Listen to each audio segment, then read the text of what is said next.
Noong unang panahon, sa isang maliit na bahay sa malayong lugar, may isang marikit na bata na nagngangalang Karen.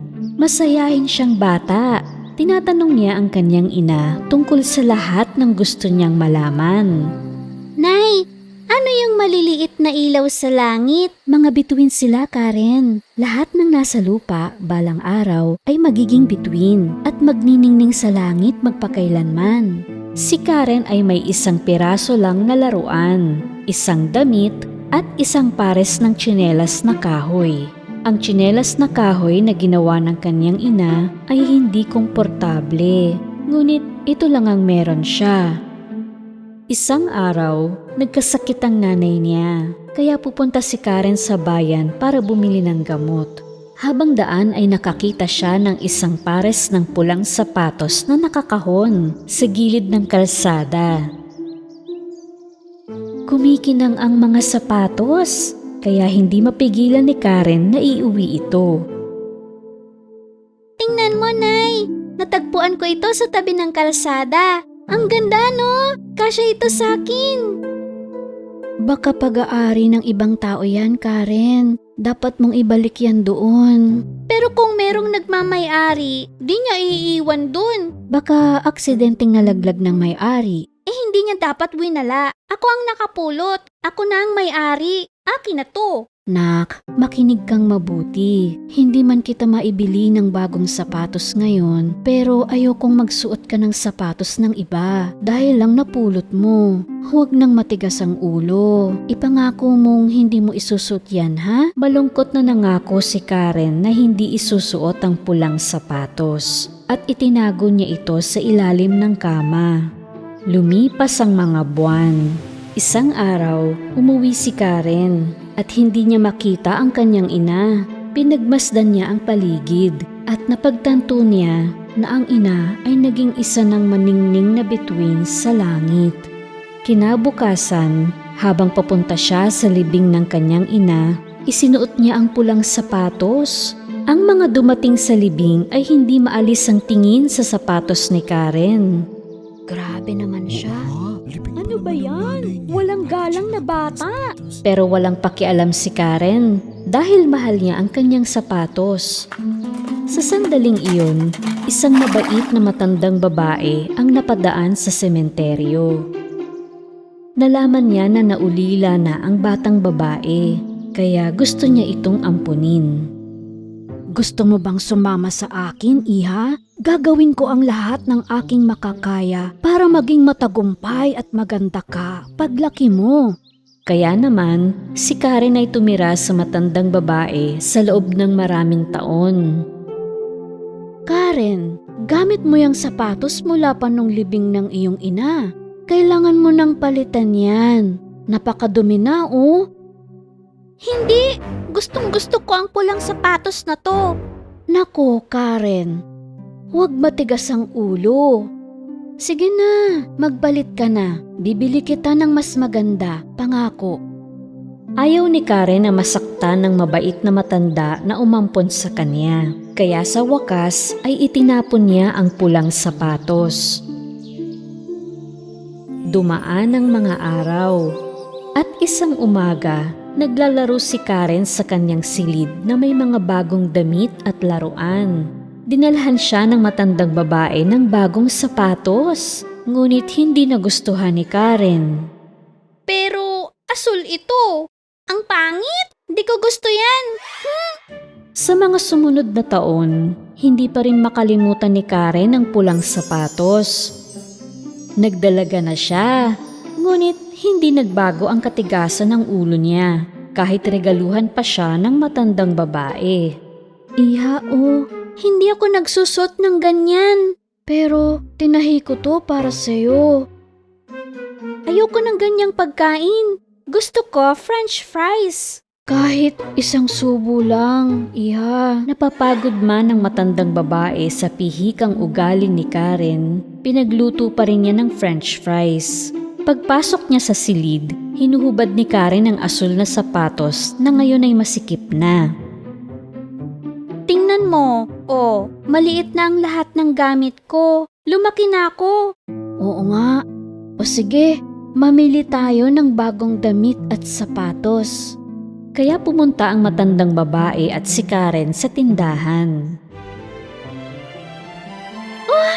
Tingnan mo! Katulad ng dati kong pulang sapatos. Gusto ko yun. Karen, hindi mo kailangan ng magarbong pulang sapatos. Kailangan mo ng pwede mong isuot ng may paggalang. Halimbawa, kapag pupunta ka sa libing, isa lang ang maibibili ko sa'yo. Yung itim na lang ang bilhin natin, ha? At umuwi na tayo. Pagod na ako eh. Wala akong paki. Kung hindi mo bibilhin ng parehong sapatos, magyayapak na lang ako.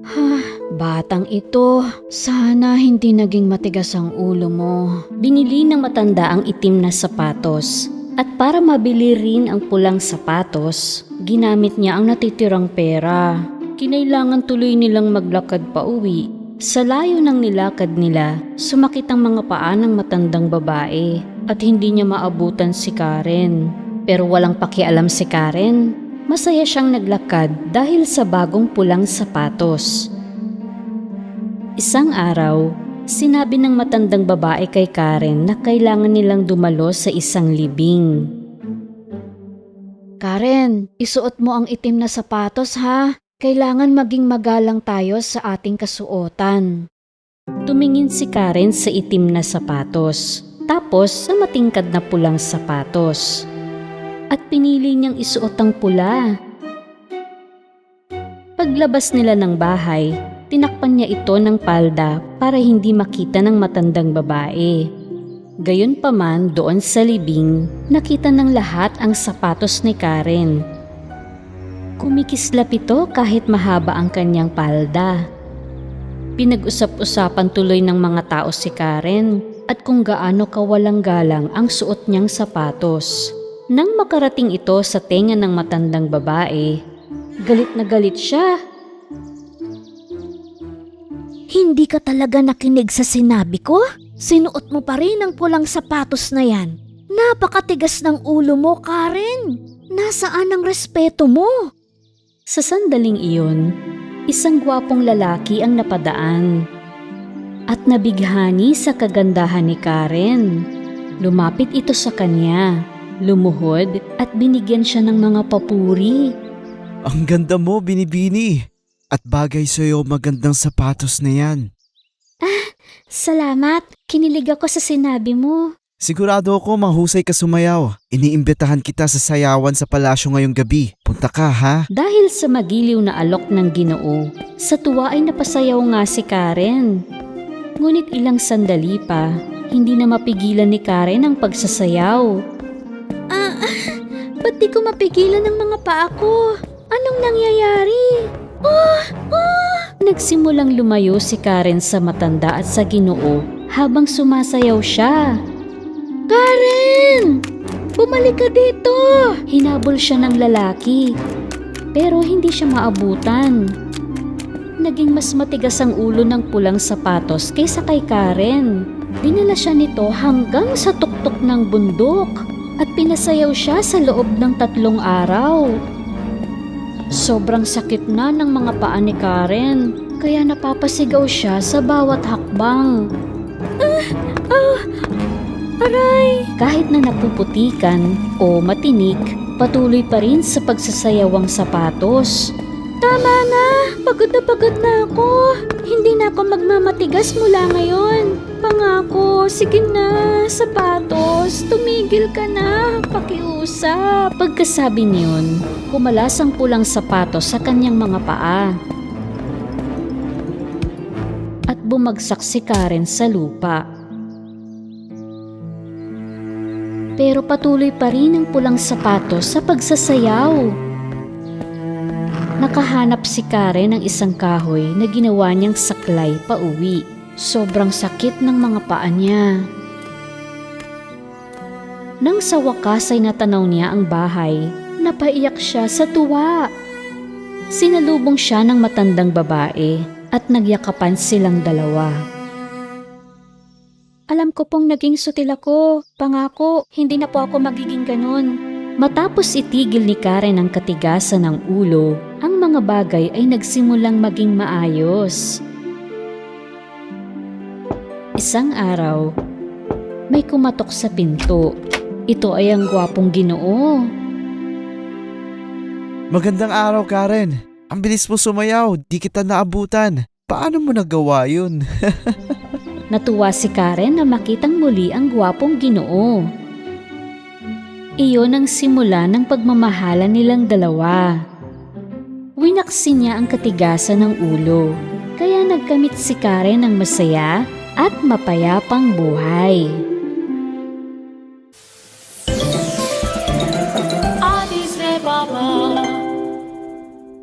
Rapunzel.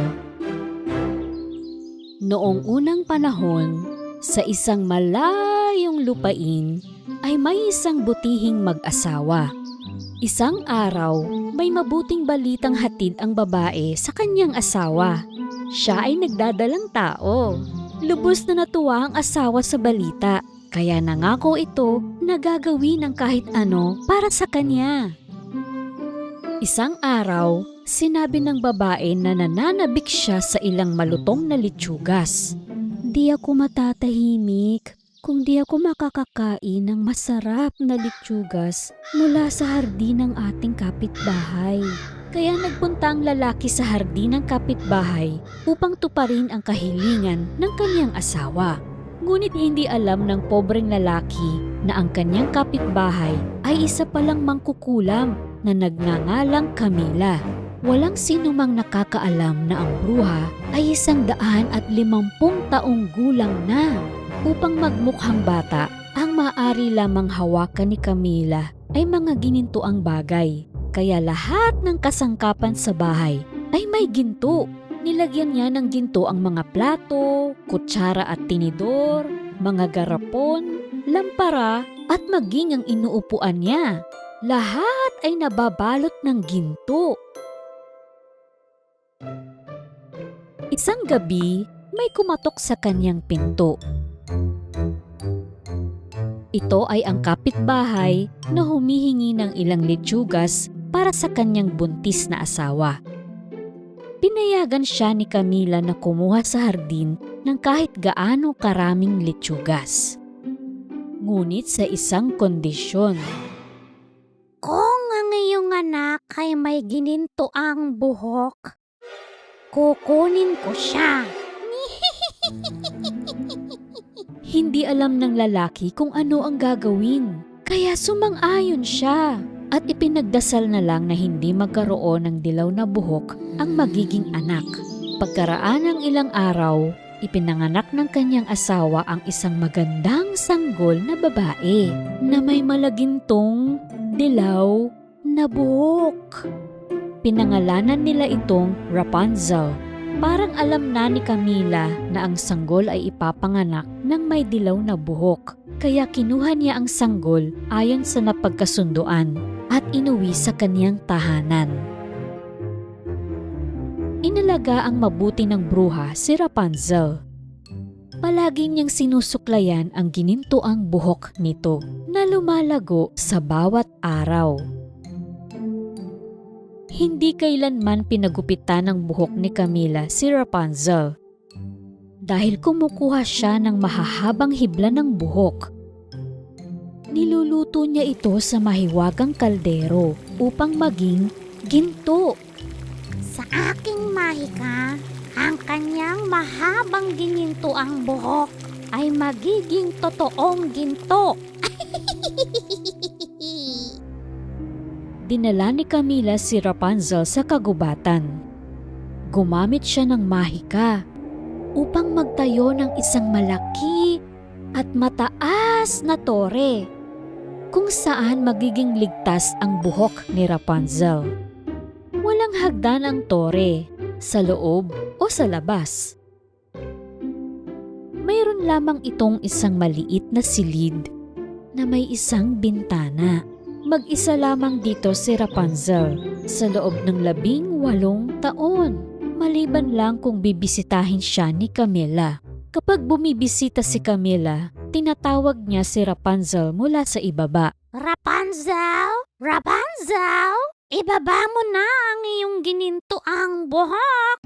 Mula sa bintana ay ilaladlad ni Rapunzel ang kanyang mahabang tinirintas na buhok. At doon nangungunyapit si Camila upang makaakyat sa tore.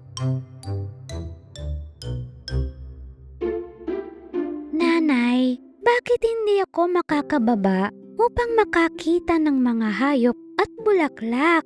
Ito lang ang tanging paraan para maprotektahan kita mula sa kasamaan ng mundo. Maraming mapanganib na hayop sa labas at lahat ng uri ng masamang nilalang. Kung mapapahamak ka, hindi ko na kaya ang mabuhay pa. Isang araw, ang gwapong prinsipe ng bansa na si Rob na may kaparehong kaarawan ng kay Rapunzel ay nangabayo patungo sa gubat. Sa kagubatan, narinig ng prinsipe ang pag-awit ng dalaga at magiliw siyang nakinig. Ang tinig na iyon. Napakaganda. Hiya! Tinuntun niya ang pinagmumula ng misteryosong boses hanggang sa marating niya ang tore na tinitirhan ni Rapunzel. Nang umawit ang dalaga sa bintana ng tore, agad umibig sa kanya ang prinsipe. Nilibot ng prinsipe ang paligid ng tore, ngunit wala siyang makitang pinto o hagdan. Maya-maya ay dumating si Camila, kaya't nagtago ang prinsipe sa likod ng mga halaman dahil alam niya na isa itong masamang mangkukulam. Naku po, si Camila yun ah. Ang mangkukulam? Anong ginagawa niya rito? Rapunzel?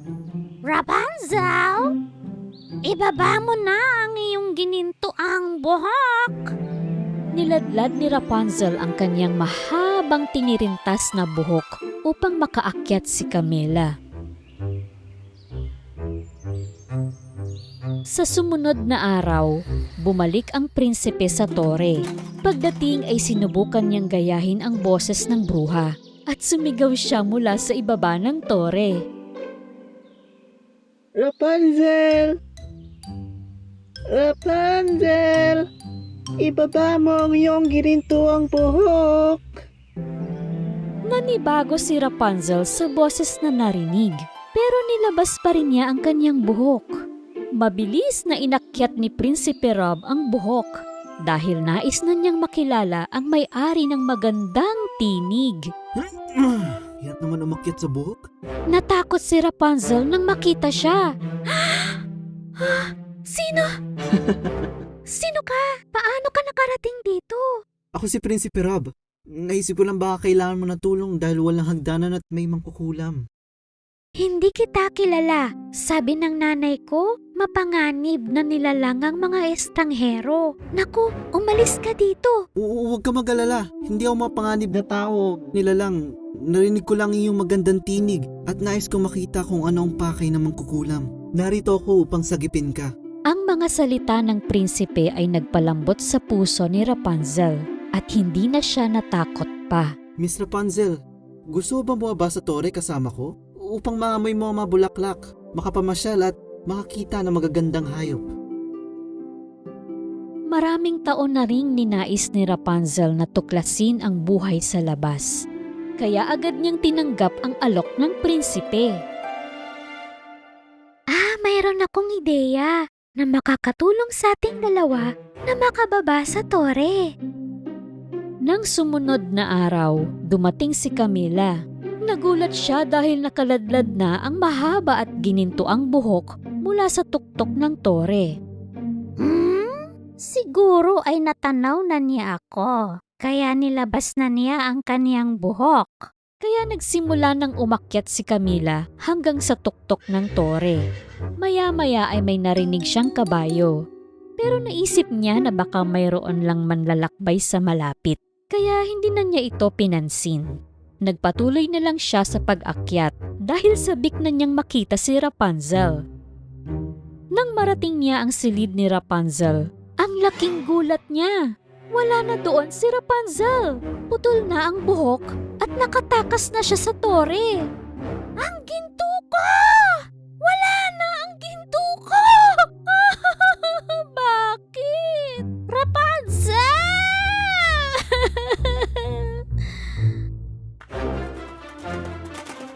Pinutol ni Rapunzel ang kanyang buhok at itinali ito sa isang bakal sa dingding ng tore.